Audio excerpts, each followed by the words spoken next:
అనుకోవడం చాలా అనర్థాలకు దారితీస్తుంది. ఇక కండక్టర్ల పరిస్థితి కూడా అంతే. టికెట్ తీసుకోమని మన వరకు వచ్చి మనల్ని అడిగితే కానీ మనం ఉలకం పలకం. పైగా 10 రూపాయల టికెట్టుకి 500 నోటు చూపించి కండక్టర్తో గొడవ పడేలోపు స్టాప్ వచ్చేస్తుంది. ఒకవేళ ఎవరైనా టికెట్ తీసుకోకపోతే అదే సమయంలో టికెట్ కలెక్టర్ రైడ్ చేస్తే ఫస్ట్ నష్టపోయేది కూడా కండక్టర్ మాత్రమే.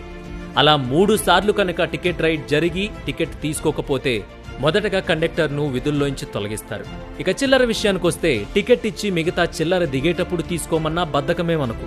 పొరపాటున 5 రూపాయలు కండక్టర్ దగ్గర మర్చిపోతే మాత్రం ఇక అంతే. వాళ్ళ కుటుంబం మొత్తాన్ని మనమే పోషిస్తున్నట్టు తెగ ఆయాసపడిపోతాం. టికెట్ తీసుకోవడం మన బాధ్యత. మన ప్రయాణానికి ఎంత ఖర్చు అవుతుందో దానికి తగ్గ చిల్లర పెట్టుకోవడం కూడా మన బాధ్యతే.